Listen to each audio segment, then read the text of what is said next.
ભારતનો એકમાત્ર સક્રિય જ્વાળામુખી બેરન વોલ્કેનો જે આંદમાન નિકોબારના પૂર્વમાં બેરન ટાપુ ઉપર આવેલો છે તે ફરીથી સક્રિય થઈ ગયો છે. ભારતીય નૌસેનાના એક યુદ્ધ જહાજે એક વિડીયો રેકોર્ડ કર્યો છે જ્યાં જ્વાળામુખીમાંથી લાવા અને ધુમાડા નીકળતા જોઈ શકાય છે. બેરન આઇલેન્ડ ભારતનો જ નહીં પરંતુ સંપૂર્ણ દક્ષિણ એશિયાનો એકમાત્ર સક્રિય જ્વાળામુખી છે.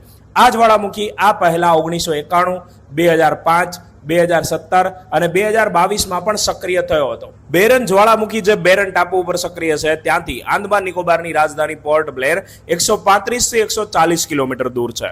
આ જ્વાળામુખીના સતત એક્ટિવ રહેવાના લીધે વૈજ્ઞાનિકોને ભવિષ્યમાં મોટા વિસ્ફોટની આશંકા છે. આ જ્વાળામુખી ઉપર આપણું Indian national centre for ocean information services INCOIS જેનું મુખ્ય મથક હૈદરાબાદ છે એ સતત નજર રાખી રહ્યું છે.